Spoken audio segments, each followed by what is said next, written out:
Hi,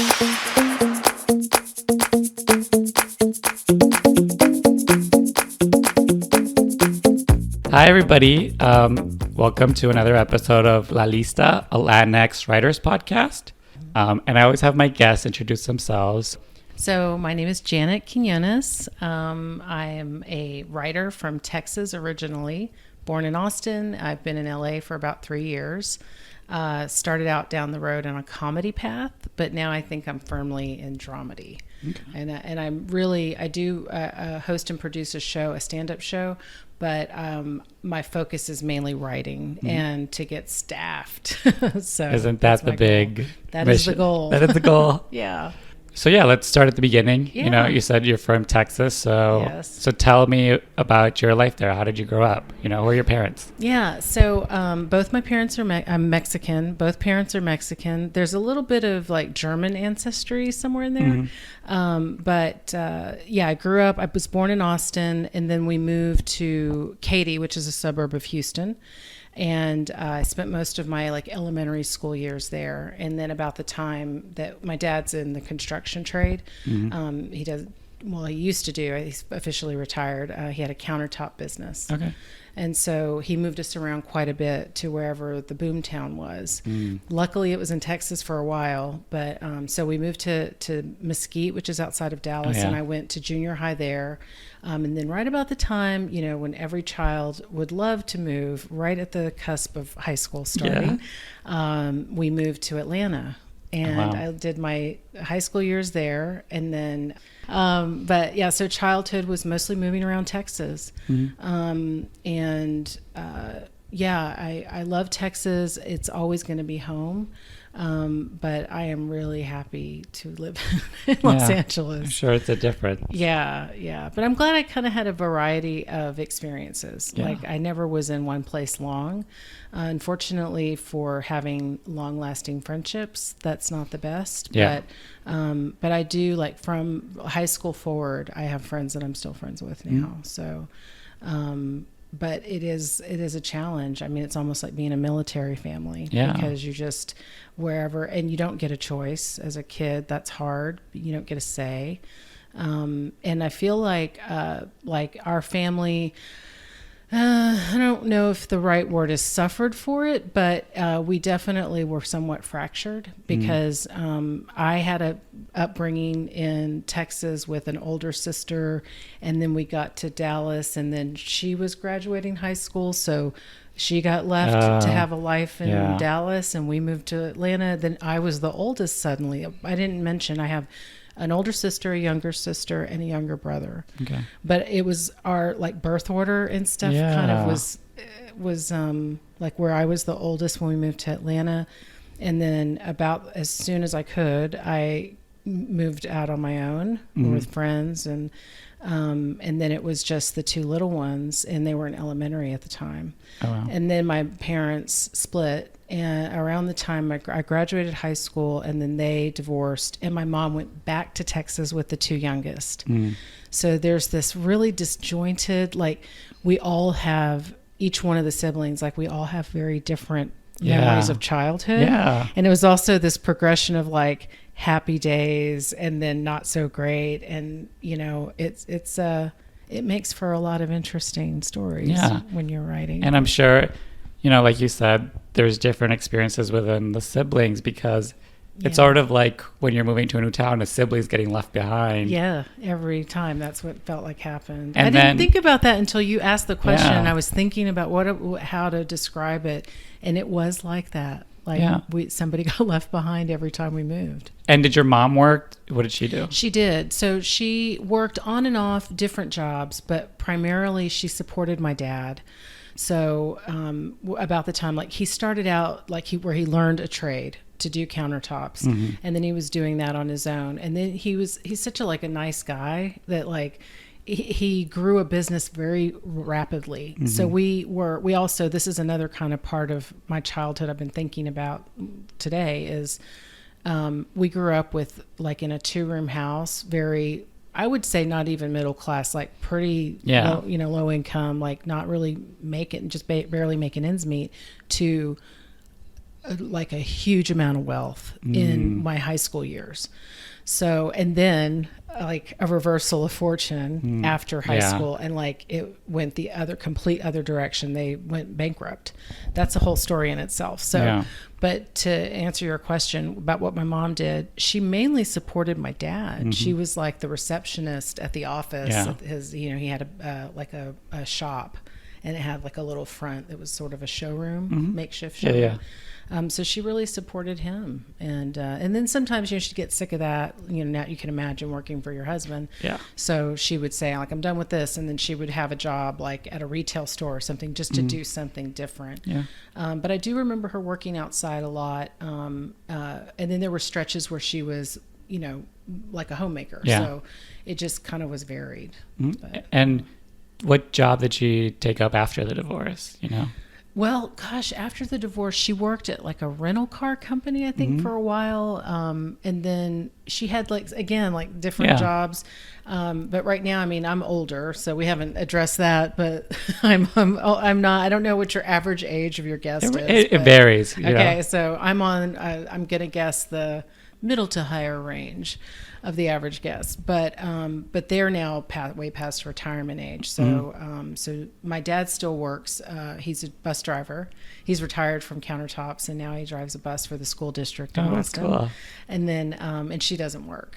So And were your parents originally from Texas? Yeah, they met in Austin. I mean, I said we were poor, right, in the 2-room house. My dad was like dirt poor, and then my mom was the city girl, so they met in school. But he was like, to hear them tell it, he was like in the room with 12 other brothers and sisters in one room, in one bed in the country, and like didn't even have indoor plumbing. And then my mom was in the city, so she was like, that was a whole different world to her. But they fell in love. They actually lied to their parents and told them my mom was pregnant so that they could get married. So to me, I've always thought that is true love, because she was, I think she was 14. Oh, wow. And he was 16. I mean, to think about that now, you would think, what in the hell were they thinking to get married so young? But to me, that's like, it's sort of romantic for a 14-year-old. It's very of the time, I've interviewed a couple people whose parents came to the U.S. when they were 14. And just were like together, and just came here like, I'm going to find a job and build a life here. And it's like, what? I mean, when I was 14, I don't know about you, I was not even anywhere near thinking about any of that stuff. But it's sweet that they were in love, and it's funny that they made up. Like, my parents got married because my mom got pregnant, and they like chose that way, which was to their benefit, because that was a culture at the time. Right. Like, you had to get married. There was no choice. You could look at a girl, and that was enough. To be like, oh, you two are together now. At least going back to like my grandparents, hearing their stories, that's what it seemed like. And what was their story? Do you know your grandparents' story? My grandparents, my grandmother, this is on my dad's side, she was married and had 2 children. And then I think she started talking to my grandfather. They told a story about how he would come and just talk to her over the fence, and they would just that was their initial courtship.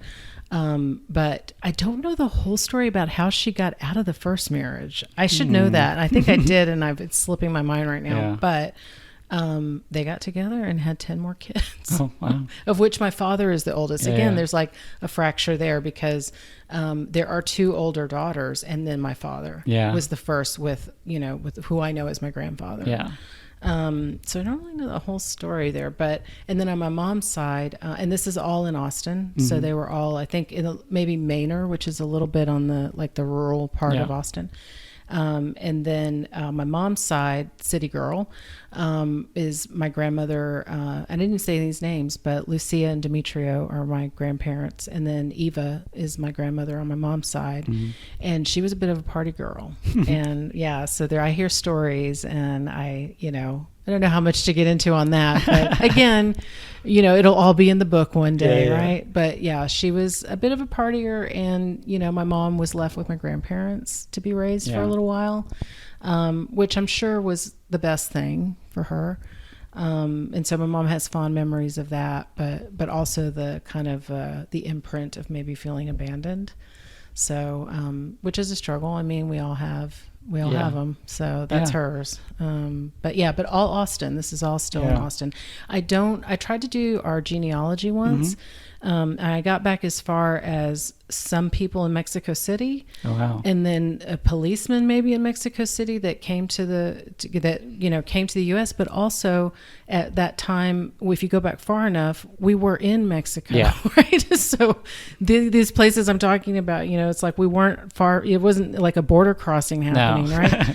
So, but when I got back to a certain point in our history, and I started realizing that, like, when people died, like there were, like if a wife died, like the other woman married the husband, like all kinds of crazy stuff. Or like, well, this one was the father, but then there's maybe that's not really the father of these, and then you're just like, I'm not going to try to untangle this. Like, it's clear that these people that I might not be related to like I think I am, and so I got kind of frustrated with it. And it probably goes back, I'm just guessing, to a time where if the mother dies and it's like, okay, well, I need a replacement. Somebody's got to take care of this farm or take care share of the crop or whatever it is. Like, you're on deck. And it again speaks to like who we make as family, like our connections, the relationships we build as family. And I think your story is interesting in the fact that,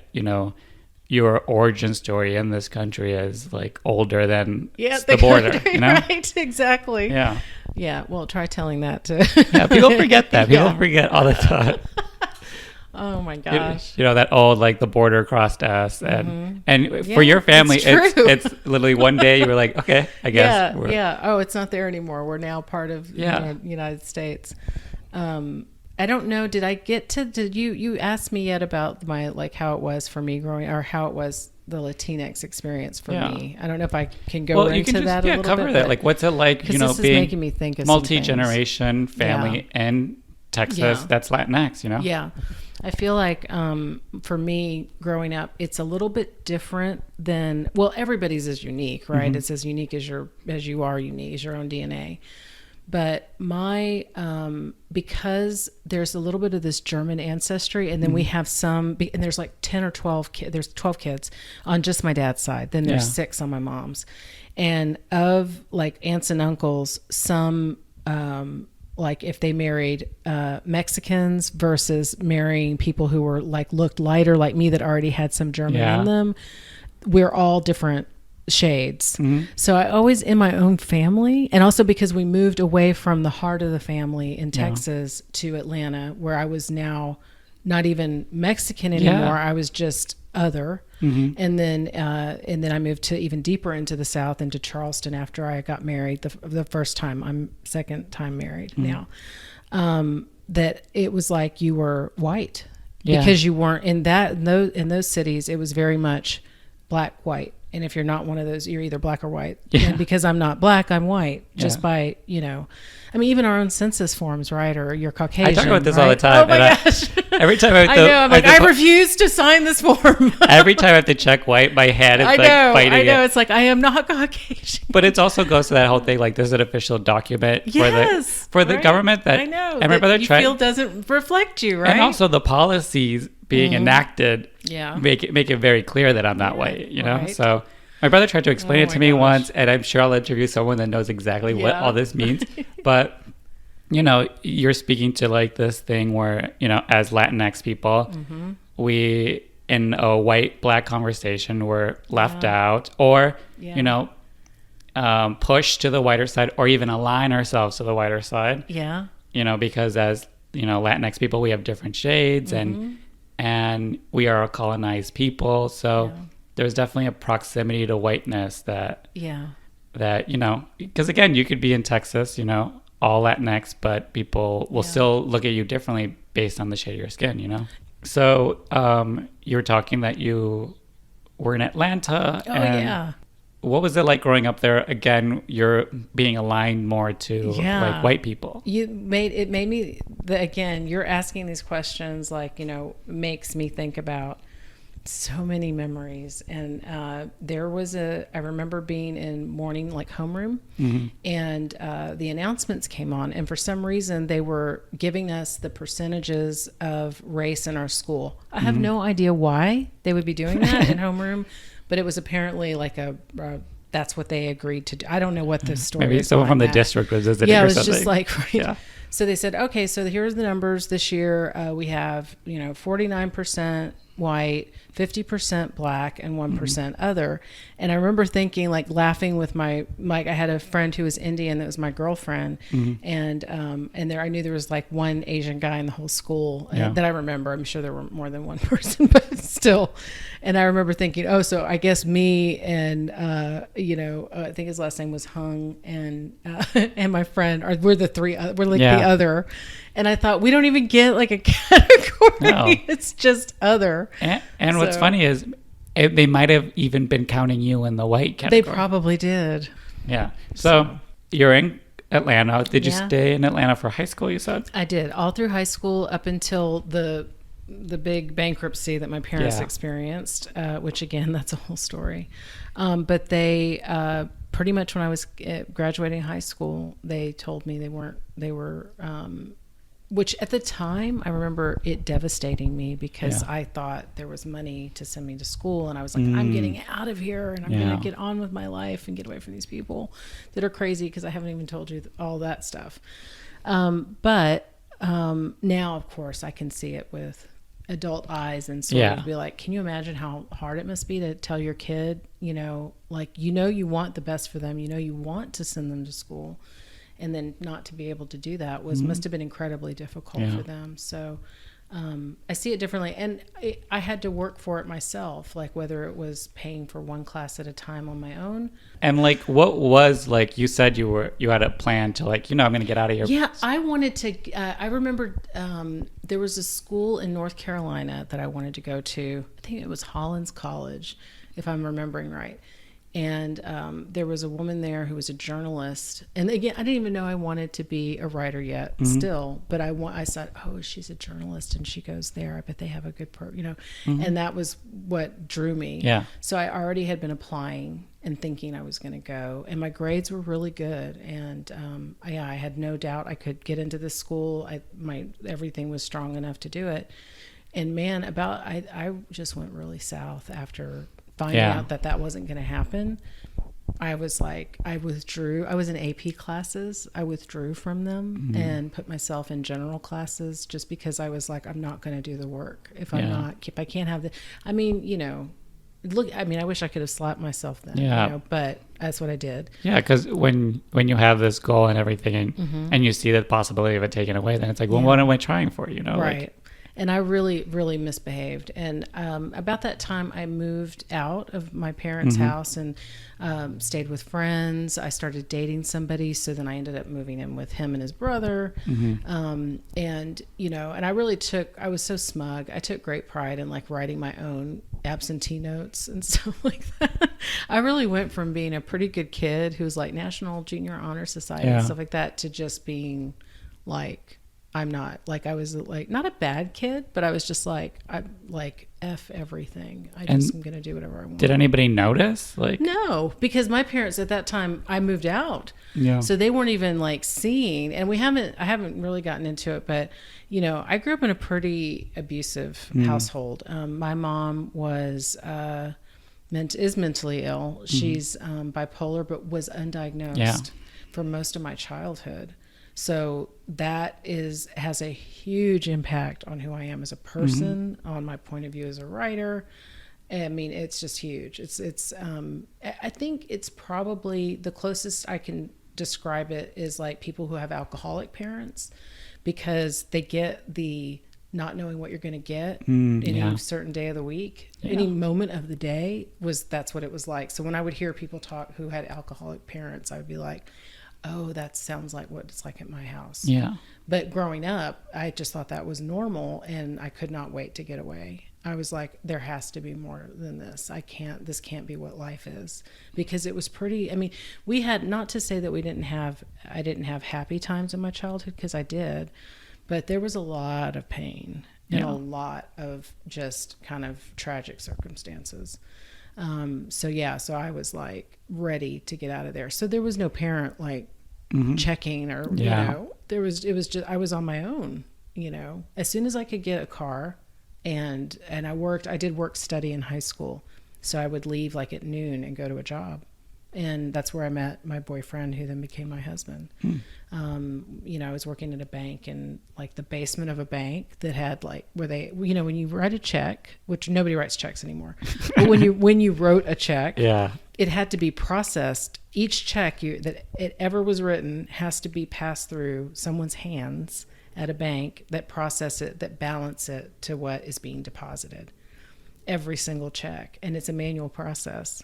So there was this like dungeon basement, and this guy worked there, and we just kind of vibed on the same kind of music. And he was much older than me because this was his job. I mean, he was an adult. Yeah. I was like this high school kid, but there was always this fresh crop of high school kids coming in and like to do this work for very little pay.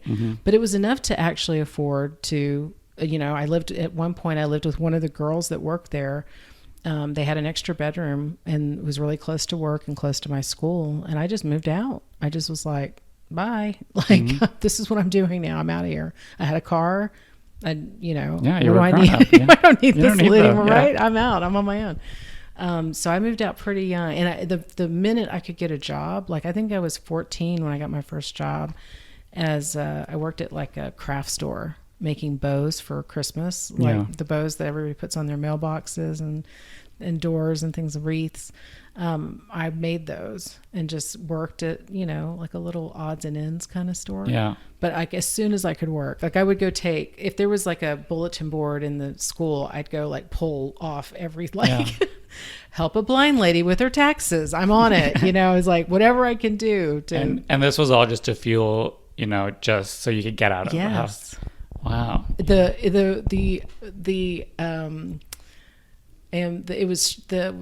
desire to get away from that household was so strong. Even now. I mean, it's understandable. Yeah. Like even now, like even when I was done with that and doing other things, I always have had this probably an unhealthy thing about money and taking care of myself that goes to the extreme where it's hard for me to ask for help when I need it. I'll just figure it out because I don't ever want to need to have to, you know, ask for anything. Yeah. And I mean, you know, with a divorce, with a bankruptcy, you know, with an abusive home life and, you know, a mom who's mentally ill, you don't have people to rely on. So of course, naturally, you're just like, okay, it has to be me. Like no one's going to look out. No one's going to, there's no safety net. Like either I do it or... And or that's what? Yeah, I mean, and it's good because you get independence. You're working. You're doing all this stuff. Yeah. But also you're closing off from people. Yeah. It's that sense of like, there's no plan B. Plan B. It's plan A. If that doesn't work, then what? Yeah. You know, like, there was no other. No. You're absolutely right. There was no plan B. Yeah. So, but you know, like my dad, like for example, but those same parents that were abusive or were mentally whatever. Are also like my examples for like strong work ethic and I mean second to none. Like my mom, even like the way that she can clean a house or command like a, you know, getting ready for a party, or she is like second to none. And then like my dad is just, I mean, and then like not giving her enough credit here, she ran half that business, right? She was the one keeping the finances going and everything. Then on my dad's side, he was just like the hours, you know, just up at dawn, you know, come home late at night. I mean, I got my work ethic from them. Yeah. So you're taking some classes. Did you have a plan? Like you're moved out, you're on your own. Like we haven't talked about the writing yet, right? Yeah. So, when I was in high school, like at that journalism, right? I was like, I knew it was always there. Like when I was about 5, and this is going to tell your listeners how old I am, we would watch the Jeffersons, and then I would go to my room and make up episodes of the Jeffersons and project it onto the ceiling so I could actually see. I don't remember if I had my eyes closed or open, but I would see the show and I would create my own storylines and make them say whatever I wanted. And I was like, I didn't know that was storytelling. And, you know, I didn't think that was a job, but it has been with me that long. And I loved anything Norman Lear did. I mean, it was like, did you see the special that was on? I have it. I don't have a TV, so I've never watched anything live. So I'm sure there's a way to stream it or get it later, but it's they did a recreation of All in the Family and the Jeffersons, which as soon as I saw him come on screen in the chair talking to the audience, I started crying. I did get to meet him at the Austin Film Festival in 2015, and I got to talk to him and tell him about that and how much that meant to me. Yeah, because he really made revolutionary TV. Yes. Like, he was making such political television. Yes. Yeah.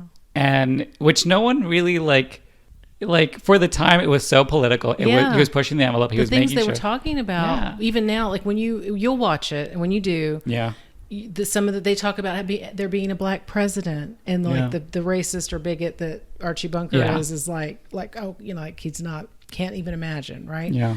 So just how relevant it is today, the same exact words that are being said that were written by him so long ago. And and also brown people on television. Yeah. You know, I mean, the Jeffersons were what I loved, and Good Times, and you know, of course, I liked All in the Family too. But I was a big fan of Maude as well. Mm-hmm. But no, for sure the Jeffersons were. And I'd make it. So that was like 5 years old, making up those stories, then not knowing that's even a job. But I always knew in my heart that I should be working in the entertainment business. And I think a lot of us that are creatives feel that. It's like, we don't really know the job yet. Like, costume designer maybe isn't my thought, but I'm really good at draping and, you know, doing. So we just figure it out as we go along. But for sure, I knew it was entertainment. And when I graduated high school, after I got married, we were on Charleston, because I moved from Atlanta to Charleston now. I started taking classes at a technical school, film classes. And I did like a part-time receptionist, full-time receptionist job as a temporary. And then I ended up working for an oil company for 20 years. And it started there. This is why I'm as old as I am sitting here now, because I worked a whole career in another industry and then came back to this. But we're still in my late teens, early 20s. Yeah. And I started taking film classes. So I'd work all day as a receptionist, and then from 6 to 10, Monday through Thursday, film classes. And I still have my friends today that I met in those classes. And they went on and had careers in entertainment or in news or things like that. And I had my receptionist job that ended up springing into a whole career, which I'm very proud of and I don't regret. I got a lot of life experience, and more than anything, I needed insurance. I was also interning at a radio station. So I had my hands in what I wanted to do, but I also needed money and insurance, and I needed to pay the bills, right? So that took me away from all of that. And I just remember like being in my 20s and thinking, okay, and all of my friends were in the entertainment business or writers or filmmakers or everybody, because those were my people, right? But here I am going, well, I guess I'm going to support the arts. Like I'll have a job and I'll support the arts and I'll take time off and participate in it as much as I can. And I resigned myself to that for a very long time. And then I would say this was now, like, we're skipping over a lot, but we kind of have to, right? So it's up to you. But basically I'm now, like, I guess it would have been 2014, 15. Yeah. I got laid off in 2015. And I knew that it was coming. Like the oil business is very cyclical and layoffs happen just in any industry, right? Yeah. But especially in the oil business as prices go up and down. And I knew we were in a downturn, and I knew that I'd worked there for a very long time and I had made a pretty decent salary, but the level of work that I was doing, I wasn't an executive or a manager or anything. So I kind of knew it was coming. I'm a pretty smart girl. And, but I also had been taking film classes I'm not film, but writing classes, specifically spec writing, pilot writing. And I was in love with that. And I could just spend hours, and I would do that as a way to kind of keep my sanity. So when I got laid off, they were like, we were sitting at a table just like this probably even this exact size. And she has my papers and she kind of hands them to me and she goes, so here's your papers. And yeah, as you know, we're like, you know, some people are being laid off. And I was like, I kind of like looked at it. I'm like, okay, all right, thanks. Is there anything else? And she was like, don't you have any questions? There'd been, I guess, a lot of people crying and lots of anger and stuff. And I'm like, no, I think that's it. If I have any questions, I'll let you know. And I thought to myself, like, you know, first of all, like, horrible layoff. Like, don't try to get people to have emotions and reactions. Yeah. But I was really happy because I didn't want to mess anything up, because I was like, oh, if I get this severance, can you imagine, for 20 years? Yeah. Like, I can move to Los Angeles, but I was engaged. I hadn't told my soon to be husband that yet. But of course I had to. And, you know, he's in software development, computer programmer. So he can work anywhere. Yeah. And he was also in the oil business doing that. And so he was more agreeable, I think, to like, we're going to be married. This is a chance for us to start like a whole new journey together. Yeah. So he was, but to this day, when I told him, like, because I was like, what if he says no? And isn't it crazy, the secrets we harbor as writers? Yeah. It's like, what if he said, you know, I'm going to have to tell, you know. Yeah. And he was just like, well, I mean, I'd rather move to San Francisco because that's like, you know, tech and stuff. Yeah. But there's plenty of tech here. But I was like, bet I want to do this. And I really did think, I'm about to be married to this person. What if he says no? Because he could, right? He could just say, no, I'm not doing that. What are you talking about? Just get another job. You know, I was in finance. Yeah. Just get another job as an auditor, as a compliance person, you know, in any industry. And I was like, I would rather die than do that. Yeah. So I was like, he's going to have to be on board with this. So there was a huge amount of stress going into it. But of course I was, and like I said, to this day, I am shocked. And I really think it was like divine intervention that it got involved here, to be like, just do this, just try it. Yeah. And there's nothing is permanent. You don't have to do this. You can move on, do something else, but give it a try. I'm the kind of person that I could not do it, because if I did, I would be living with regret, which is not a very good thing for me to do. Yeah. And I'd be miserable. Yeah. So, I think about that a lot too. You know, I've been in LA 5-6 years, and sometimes like the struggle is so real that I'm just like, was it worth it all? But I'm like, if I was still in Chicago, I'd be wishing I was here. So right. And then you'd be 5 more years down the road. Yeah. Exactly. Not here. Right. When I was taking one of my writing classes, I had a teacher, which I don't mind saying her name because she was fantastic. Her name was Lisa Rosenthal. She was online. I was taking the online UCLA extension, spec writing, comedy spec, half-hour comedy. Yeah. And first of all, I loved her, and I'm so glad I had her as an instructor, because I felt that collaboration, getting notes, wanting to make it better, and I was excited about it. Anyway, what I want to say about her is that there was somewhere in our lectures that you could ask questions, and there was always the question, if I want to be a writer, I didn't ask it, somebody else did, but I was thinking it. We all think it. If you somewhere else, you always Google think it right now, you'll get it's going to say a trillion yes. results. The answer is yes. You have to move to Los Angeles if you want to write for television. Yeah, you maybe can make it work. I mean, really, to work anywhere, maybe then you can go back or move somewhere else and keep writing like film, and keep, have a relationship with a manager at that point, or an agent that you're submitting scripts. But you most likely will have had to write here. Like those people also wrote like a New York Times bestseller, and someone's like, I want to represent you, and now you're going to be a screenwriter. Right, exactly. So that message sunk in. Yeah. And I remember this was at the beginning of, I hadn't been laid off yet. I was like, okay, I think I want to move to Los Angeles, but I can't even say it out loud yet, right? It's scary to say, because then there's true. Action that has to happen. Yeah, then it's true, and then you're like, okay, now what? Like, what's the plan? I know. So she said, yes, if you want to write for television, if that's what you want to do. And then also she would couple that by saying, with, if you can do anything else, like if there's anything else in your heart that you think you can do and make a living, then do it, because it is a hard road if you're going to do this. But I was like, I want to do it. I want to do it. So, and then I remember after that going, before still hadn't been, I think I might have gotten the news I was laid off. I can't remember when that all happened, but AFF, which is Austin Film Festival, is every year in Austin in the fall around Halloween. And I went to, because I didn't even know what a valuable thing that was to go to yet. But Norman Lear was speaking. So I was like, I'm going to go. I have to go just to see him. And I have family in Austin I can stay with. It'll be fine. I'm just going to go see him. And of course I got there and I was like a kid in a candy store of going to all the panels. And I met people I still keep in touch with today. Yeah.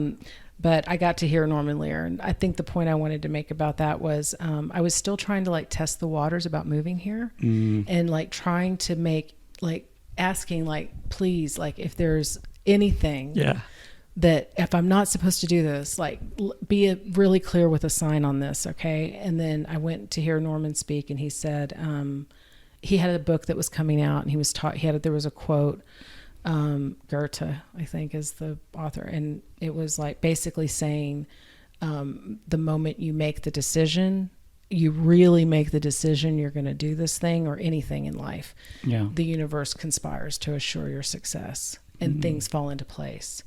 And I think that message just kind of sat with me and I was like, I'm going to LA. Yeah. Like, I don't know how. I don't know. I couldn't see the A to B or A to Z yet, but I was like, I'm moving to LA. Yeah. And that's very like, that is a powerful message because the catalyst for it happening is you deciding for it to happen. Yeah. And to like break into television, to be a TV, right? You have to move to LA. Yeah. And with all that also comes like you have to be able to afford to move to LA. I know. Which is have you ever read, and it's an excellent book, The Hollywood Game Plan? Mm-mm. That's an excellent resource, by the way. I think Carol Kirshner wrote that. And it's like a playbook. I mean, it really is like every question you could ever have about being in this industry and what you need to do, even neighborhoods and different. So it's a great book. I came out here. I had friends here, so I wasn't like completely without resources, but I had friends and I stayed with my friends for like a week and I said, I'm just going to go find like a room. Like, I don't need, like, Ryan's still back in Texas. He's going to finish out his job, do his thing. He's looking for work. He doesn't have a job yet, but there's no reason why I'm done with my job. Like there's no reason I can just go ahead and start now, use this time to move here. And I started going and looking at room shares and I don't even remember anyway, it doesn't matter. I started looking at rooms and it was so scary. And every time I would come home, I would go like, okay, it's like my limit is like $500 a month. Like that's all I can afford. So that's it. Or whatever the number was, I think it was 500. Yeah. This was 3 years ago. So not that long ago. No. And every night I would come home and be so discouraged by what I had seen at that price point that I would be like, okay, $750, like just that's it. I cannot do more. That's the top. Yeah. Wait, what year was this? This was just 3 years ago. So it was like I went to one, this is so funny. I still have a picture of it. I went to this one place and it was a place that's like a hotel almost. And you just have a room and a shared bathroom. Yeah. I was down to that. And that was the front runner, was the shared bathroom with this one room. It was like a dorm style. Women and men had different bathrooms and there was like, signs up not to consort, things like that. So I was like, yay. There was a shared kitchen. Everybody had one kitchen. It was so bad. Now I was, thinking about it like this is whatever. And then we got to the exit and there was this little foyer that had a leather couch on it and it was covered in white powder. And I said, my first instinct or thought was like some kid had like busted a bag of flour playing or something. And the lady was like, it's delousing powder. Yeah. And I was like, I still left there with an application in hand thinking this is pretty good. I mean, like I could make it work for a short term. And then I just kept getting more and more discouraged. And finally, I think Ryan found a job and it was like, okay, we're going to be able to, I'll just, But that left a big impression on me. Also, like the market here is like landlords don't have to care. No. They don't have to do anything basically. No, because you're on your own. There's like a plane full of people coming to rent those apartments every hour. So I'm sure you have some stories, right? I was pretty lucky. Yeah. I from the, well, again, you know, like our situations are different, you know, like I'm a young guy, like, you know, like, because, you know, like I will sublet, I will live with another random dude. I will, because, you know, whatever. I would do that too if I weren't married. I would. But like for some people, it's like a safety issue. And other people, like, you know, coming into like, because I feel like we all have similar experiences. When you first get to LA, you have to make it work. You have to find somewhere to live. You have to like pay the bills. Right. At any point where you're just like, I'm too old for this. Like I can't. No. You know why? Why?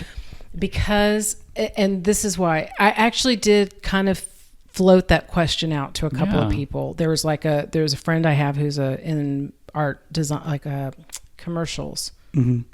And I sort of kind of floated it out to her, like, you know, and then and this is one of those Norman Lear things, because I tried to put it out there. I tried to like test it. Yeah. Even though in my heart knew I was going anyway, but I wanted somebody to tell me, you're too old. It will never work. Yeah. And every single person I talked to was like, oh yeah, there's this woman. She's a friend of mine. She's an editor. I mean, she worked in finance for like a number of years, and then she got into editing because she liked it, and she's been very happy in it. And like, I'll totally set you up to talk to her when you come out, and you know, she'll be happy to talk to you about what it's like to do this as a second career. Yeah. And then like my closest friends that are in the business were like, well, there's no barrier. I mean, if you work hard and you know, put your all into it, and you know, some people might look at you as actually more dependable, more reliable. Truly. You've had a career. That doesn't You're going to hurt. show up on time. You're going to work hard the whole time. And I found that to be true. So no offense to people who are young who really work their asses off, because this city is full of people that work hard no matter what age they are. But I have seen that a few times, you know, where I was like the hardest working PA, like black toenail, hardworking PA, right? Loading trucks and stuff like that, and making the coffee. And then there were people who were on their phone. Like they just show up and just on their phone the whole time. I like made an effort. But again, I think I read that in the Hollywood game plan. Be the PA that doesn't have their phone out. Yeah. Be the person who is working they want to call back. And they did actually. That was on an AFI intern. It was like free PA work, you know. And I did it because I could, whenever I could do free stuff, and I learned. Mm-hmm. So, but yeah. So to answer your question, the reason why no in my heart is because I know I'm supposed to do this, so I don't have time to question that. Mm-hmm. Like when you're younger, it's like, am I good enough? Is this going to work for me? What if it doesn't? What if this is wrong? What if I'm making a huge mistake? Yeah. That's the question. That's the luxury of when you're younger, because you got time. You got time to figure out. When you're my age, this is it. Yeah. Like I know I'm supposed to be here. So there's no none of that. Yeah, because you've already done something else, a whole different career. Yeah. It's like, well, what do I have to lose? And so what? Like, if I never get staff, not once, and there's going to come a point which money and wanting to do this are going to overlap, and it's going to be a decision point. I work currently at NBC. I'm an executive assistant. If it's not, I'll know when that moment is. You know, there's going to be a time. I've been here 3 years. I mean, and I've been writing the whole time. I've never once been not writing something, and I'm writing something now. So if it comes to be where I'm just like, I don't think this is going to happen for me. If I ever feel differently, and I don't yet, but if I ever do, I'm already working in the field. So it's like, where could I go from what I'm doing now? Yeah. In development, maybe I'll be, you know, the helpful LatinX executive, right? Who's making the decisions and is like, we need more. So if I learn anything, which I know we're going to talk a bit about, like who I admire, is somebody like Tanya Sriracho, Gloria Calderon-Kellett, and I go hear them talk every chance I get, and I've heard that message over and over again. That like it's just as important to be on the other side of the table making the choices, and you know, so that's my plan B now. Yeah. I have one finally. Yeah, because you know, if we want to write all these like amazing shows and you know, expand our representation in the media and everything, if we still have like all white dudes who decide whether or not they think is gonna sell, then like we're not gonna get anywhere. You know, like if we don't have someone green lighting and like, because again, someone pushing for it, because the people write whatever we want, like be revolutionary in our art. But if the person that's greenlighting or signing the checks or doesn't see value in it, right, then we're nowhere, Right. And same thing with like agents, managers, like. Yeah. So there's a whole industry here to be part of. And I'd be happy to be, if I were in development, like I know I'm sure that has its own frustrations, but to know that you're helping bring those stories to be, then, that maybe that's my path. I don't know. Maybe all of this was leading up to understand what it's like to be a writer and struggle and all of that. But I don't think so. Yeah. I think I'm supposed to be a writer. So you said that you were taking like film classes. What sparked you? Because I know you were like talking about journalism. What sparked like filmmaking? That's what I need. That's the medium I got me back to that. Well, I already knew because I was taking those film classes as like in my 20s, but then I started working in another career, so I let go of it completely. Yeah. But I remember taking a memoir writing. It was one of the times before I took a script writing class, screenwriting class. I took like a memoir writing. It was just something for me to do after work to get all the job like off of me for the day and like just be creative. And the teacher in that class asked us what we wanted our legacy to be. And it like came to me like a snap. It was like, and it was funny because then I really realized that it was a message coming to me, because I thought I want to make people feel like laugh through storytelling. I want to bring people joy through storytelling. And I remember writing that down, and then we went around the table. There was like 6 or 8 of us, and everybody's legacy answer was, I want everybody to remember me as a kind and generous person, or I want my kids to be happy. Everybody had these like lofty aspirational things that they wanted, like to be remembered by people a certain way, or to have a healthy family, or I was the only one that was 100% like what I wanted to do with my life as a career. I was the only one, and it shocked me, but I was like, oh, like I'm just getting this message that I need to be doing something other than finance, which I hate. I absolutely cannot stand. I mean, I'm in finance. I was in finance, and I was the person at the table at dinner that didn't want to figure out the tip. That's how bad. I mean, a person who's finance would be happy to the penny tell you how much you owe for dinner. I hated it. Anything with numbers, but I could do it. I mean, we can do anything, right? I mean, I'm good with spreadsheets and stuff like that if I have to, but I hate it. I'm so glad I don't have to do that anymore. So it came to me like that. Yeah, and it's funny that, because it is a memoir writing class, so like, and the other people in the group were like, I just want to be remembered. I want my story to be like, I want people to see me, hear me for who I am. Right. And but your path was, because that's what all storytelling is, just sort of like reflecting yourself and telling the truth. But you were just like, I want to like do this as a career. Like, I don't want to just do it to be heard or remembered. Right. I want to like tell the stories. I want it to be performed. I want it to be watched. I want it to be like, So it was a big moment. And I remember going home from that class that night and researching screenwriting classes and fell upon UCLA Extension. Yeah. And thought, well, this looks reputable. I had no clue what I was doing. Yeah, let's talk about that, because I don't know that much about UCLA Extension, like the writers program. And I know a couple people that just through resumes that I've seen it. But what is it like? What did you get out of it? Like, oh my gosh. Well, the first thing is like, how to use Final Draft, how to write, how to know the structure for whether it's single cam, multicam, 3 acts, 6 acts, what's a teaser, what's a cold open, what's a tag, like just the structure of writing. Yeah. And I honestly didn't set out to get, I completed their certificate program for screenwriting.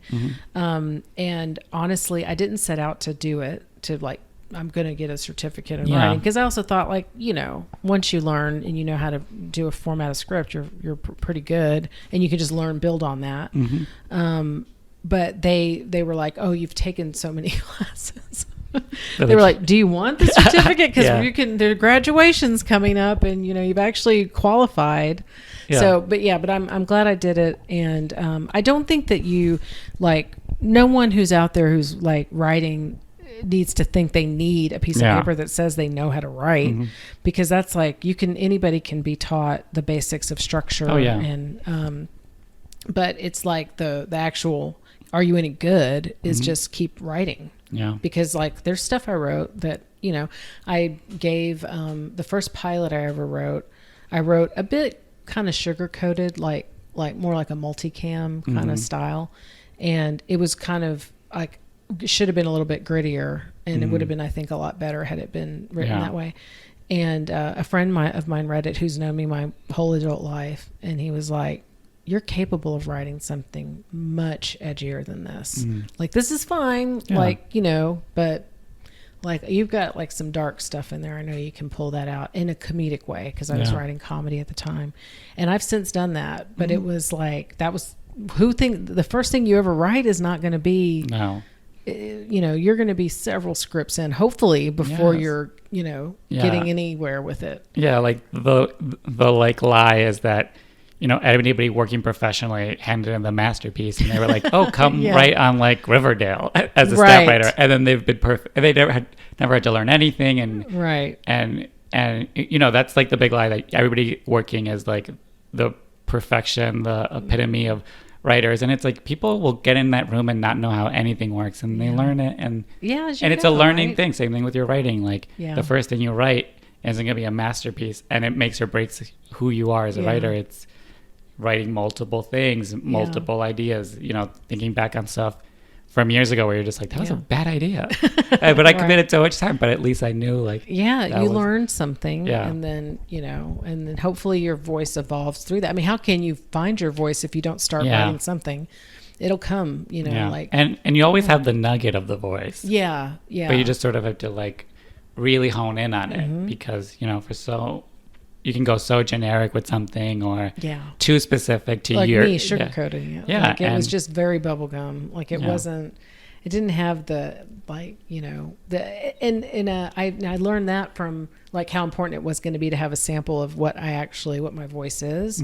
I went to a writer's retreat that the woman who used to do the Nickelodeon writing program. She has like a writer's retreat that she does every year. Her name is Karen Kirkland, by the way.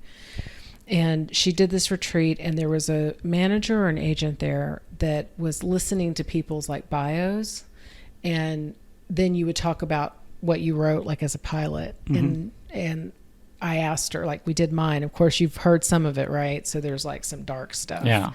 And then I said, and then there's this pilot I wrote, which is about this Mexican girl who marries into a Southern family. And it's all kind of like campy and sort of fun and frolicky and everything.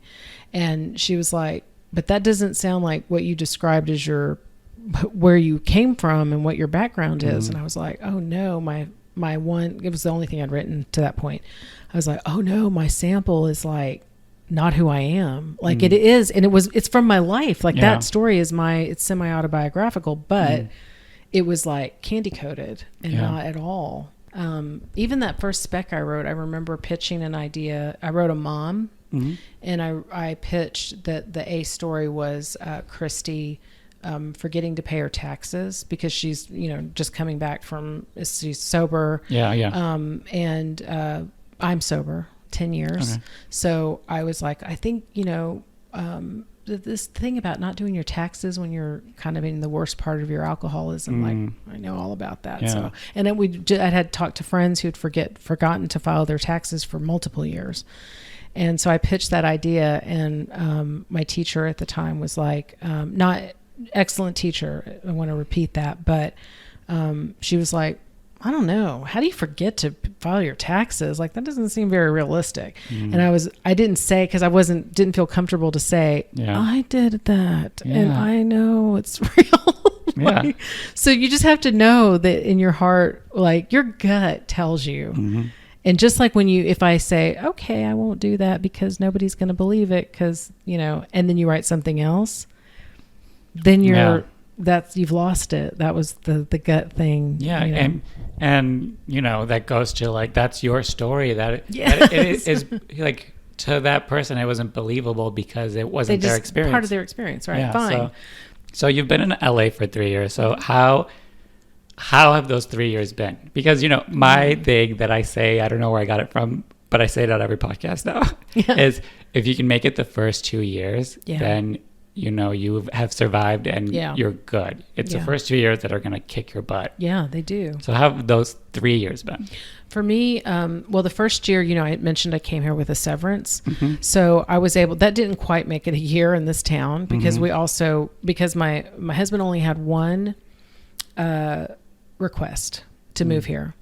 He said, I've commuted my whole life. Like I've driven. I don't want to commute. Yeah. Which, can you imagine that being the one request in LA? Yeah. Not to commute. Yeah. Not to have a long I've had that conversation where I'm like, you're going to have to commute. I know. So I said, okay, fine. Like we'll live wherever you find a job. You get the job, then we'll find a place that's like a 1 mile circumference of the building that you're in. I will find it. Yeah. And I did, and that's the first place that was a disaster. But it was in a good neighborhood. It was just a disaster of a house. So that first year, and we were newly married, just adjusting to this house and like having a landlord that just did not care. And like we would have, anyway, so that was like the whole first year was marked by heartache over the place that we lived and not being happy there because of that. And because I was living off of severance for the first few months, I didn't have the money woe yet. I was like able to put myself out there by working PA jobs and just doing whatever anybody wanted, I would do. Like, want me to come intern on this or, I'll do it because I just want to learn. And then writing. So I was still taking classes. Oh, that's good. I was finishing those classes in person, right? So I was doing that. But anyway, so then the second year was more about working. Like, I don't know what I'm going to do now. The money's running out. Like, I'm going to have to hustle. So just putting together pieces of a job. I worked for it's basically Lyft for kids. So it's a service that picks up kids and takes them to and from school. I did a commercial for them. Like I did like an ad or something. I did, and I did operations for them, like where I would get up at like the crack of dawn and like watch people's rides going on in San Francisco and here. So I did that. As a friend was putting together her DGA packet to go from assistant director to unit production manager. And I went through all of her old, pay statements, pension statement, put all that together in a nice two binders actually, that she delivered to the DGA, and she got her unit production manager certification or whatever you call it. So she would ask, I did some casting assistant stuff. I worked for a producer doing like, I think I had to do something with her move here and an inventory of her personal items. I just did whatever I had to do. That was the second year. And then towards the end of the second year, I have a friend at NBC who's like, they'd had a couple of temps that didn't work out, and he knew I was like always hustling. So he was like, I know you'd be good. Like, do you want to, come in and do that maybe for a couple of months or something? And I did that. I worked for a couple of different executives, and then the position I was working in, the last one, they were hiring for it. And, so I've been there now a year next month, including my contract time. And I still love it. I love the work, the people. It's awesome to work on a studio lot. The demand is not, I have like two of the easiest executives to work for because they are pretty self-sufficient. Yeah. But there are times where, I've got to get a visa for this person to go to India and like, it's crazy. And they're in London right now. And all of that is healthy, good stress. And it teaches me how to, adapt and be quick. But I also have time to write, and right now I'm working on something. So and that like assistantship is a very good way to meet execs, to meet other people in your office, on the lot, in other departments. Yeah, people see you hustling, and they know you, they know your name. Just because that's like being an assistant is a good way to get your face and your name out there, right? And create relationships with people that are executives, Yeah. Meanwhile, this job, like if I had not been there, I can't say I wouldn't have gotten this opportunity, but I'm working on something right now that, because I've pitched ideas to executives, I've written scripts like based off those pitches that have gone into the hands of development. Nothing has been sold at this point, or who knows what'll happen. But I was asked to work with somebody who's not a writer, and we're working on a pilot right now. It's a drama pilot, which will be my first drama pilot. I've written drama specs. And I don't know that person maybe wouldn't have thought of me because I'm sitting right there. So it's like, oh yeah, you know, Janet is pretty good with dialogue, and, you know, they trust me to put it into my hands. So I don't know. Maybe I would have maybe they would have called me to say, what about again, you? If you're right there in person, then. So, I mean, that alone, you know, and who knows if that'll be the thing that ends up going somewhere. It may not, but it might. Also, like, that is one of the ways, that's one of the avenues available to any writer trying to break in. It's like, be an assistant, you know? Yeah. And you definitely learn the business, even if you, you know, you do, if you're like a person that rolls calls and things like that, you'll be on with calls. You'll hear deals being made. You get a real insider's view. And so depending on the assistant, like who you're supporting, what executive you're supporting, those assistants do go on to run the company. Yeah. Because I have friends who are assistants who are on calls, and they're hearing everything. Like, they don't care. Like, the people who are talking on the phone don't care that assistant. No, they know they're listening. Yeah. And usually they might forget, but they know. But you hear everything. You hear the good, the bad, the ugly. You hear what to do, what not to do. Like, you see executives in a way of, like, how do you deal with them? What's a relationship? You know, like, like, what are they looking at? What's popular to them? You know, like, what specific TV stuff do they want? Yeah. What how stuff even comes through. Like, how does stuff even get made? Yeah. Like, you know, like just understanding that. You see how the sausage gets made.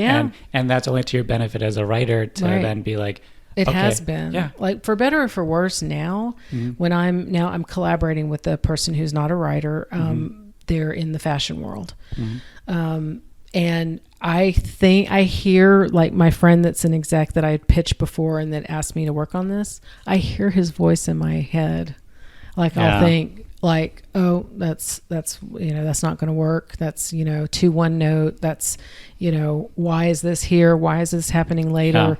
You know, and I'm still surprised. Like, I'll meet with him and we'll go over ideas and things, and I'll get a different perspective. Like, oh, I thought this pitch I had was like bulletproof, but like, turns out, oh yeah, they're not invested in this love relationship in the pilot. We can't have like the big, you know, is he going to leave or stay moment on the end of the pilot? Why do I care about that relationship yet? I haven't had time to build a relationship with these characters. Oh, why didn't I think of that? So, and that's a good thing, because, you know, anybody that's been in this industry and done it for a little bit, you know, execs get a lot of bad rap for it, not knowing a lot, but, you know, some execs are secret writers, and like, and they also will be like, here's a fatal flaw in your show, which is because again, they're gonna have to explain it to NBC or whoever, right? Or like, you're too close to it sometimes, you know, you don't see it, and you can get that with other writers, but it's good that you have this avenue too to be like, I'm gonna poke a hole right here, and this whole thing unravels, and you're like, oh yeah. But it's like, you didn't see it because you were too close, but they also are thinking like, how am I going to sell this? How is, you know, and that also can factor into your storytelling, because, you know, one of the aspects has to be, is it like a motivating story? You know, are people going to be like invested? Those executives are thinking like viewers, because that's what they're all about, is who's going to watch this? Why do they care about it? Are they going to tune in? What is making them want to watch that? Questions to ask yourself, right? Okay, so I do want to get into your show. Oh, yeah. So I host and produce a stand-up show every second Wednesday. It's called Drunkalogue, and that's a mashup of the word drunk and monologue. People have often asked me, like, what's that word mean?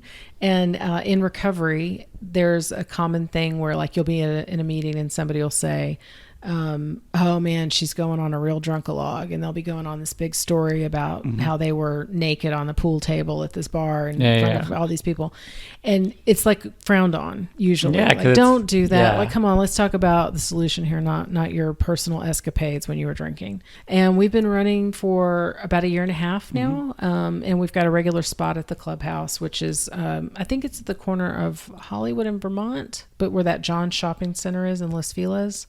Anyway, it's on North Vermont. Wait, Yeah, I know exactly what it is. And it's got lots of free parking, free show. That's good. 8:00, second Wednesdays, and it's at Drunkalog Show on all platforms, and my personal is at Janet Q Price. And what motivated you to like even do your own show and like? Yeah. What's that process of somebody that wants to know like? I kind of have an idea. Oh, yeah. How do I do it? Where do I find a place to do it? You know? Yeah, it's so interesting because like this is one of those things where the universe conspires, like I mentioned, because I went to a show. A friend of mine named Marianne took me to a show that Josh Furlinger does called The Internet Read Aloud. It's I think that one's on First Fridays, which is a really cool show. And I went to it, loved it, and I was like, maybe I could have like a writers group here or something because it's a rental theater, but there's like like a living room space. Yeah. And so I asked him, how would I go about like renting this place? Like and I was thinking in my mind, writers group, right? Yeah. And he goes, oh yeah, if you have an idea for a show, I can give you the email but there's a website and you just send them an email and say you want to do a one-off. And I was like, I have an idea. And I skipped this whole thing, but I was already interning, kind of doing like associate producer booking work for Beth Lapidus at Uncabaret, which is a very long running show. It's been going for 25 plus years. And she's kind of a mentor of sorts to me. Like I learned how to run a show from her. And so I already had that going. And then when he said that, I was like, sobriety is such a huge part of my life. Like it's why everything else is possible. So that's huge. And then comedy. And then just thinking I want to do a show where those two come together. And I initially started it with just sober comedians. And I quickly realized that like, why isn't this open to everybody? Everybody has a story. Yeah, everyone has a drunk escapade. Right. So, and it has just grown and we have killer lineups and we're very lucky and I love doing it. It's the highlight of the month. So. And how, like, I'm sure you're building a community with this show. Like, what has that been like, your relationship with, sort of booking people, like, what's that like, Well, first of all, I mean, when I first started, I would reach out. I mean, I've done everything from referrals from other comedians. I've reached out to people on Twitter and just like DM. I never like at them or whatever. I DM people and I'd be like, hey, I do a show. And, my husband is a huge comedy fan, which we did not even know when we started dating. So that's been like a blessing of our relationship. There's a great town for that. Yeah. So he goes to shows about at least 2 nights a week. He's a regular at certain shows. So he actually refers people to me. He'll say, he'll send me a text sometimes after the show and be like, XYZ sober, really like this person. He keeps notes about the people he sees. So he's scouting. So I'm at a mic and he's at a show and he'll tell me who he thinks. And then like developing relationships with other showrunners and like saying like, we had so-and-so on. I think that'd be great for your show.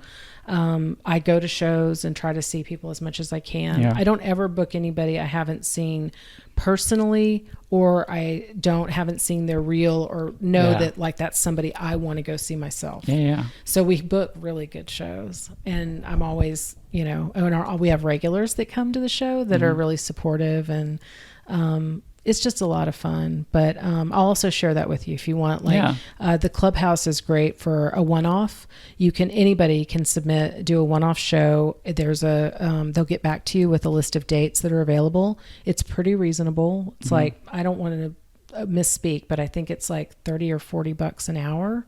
Oh. So like for, let's say $40, maybe you might have a 2-hour slot and do whatever. If you want to do an improv show, if you want to do stand-up, sketch, music, whatever, there's a soundboard, there's a full stage, it's a volunteer theater. Yeah. So you cannot charge for shows, so it's all free.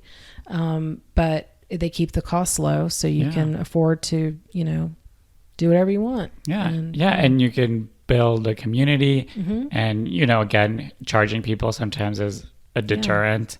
People will find any excuse, so that's good. They don't.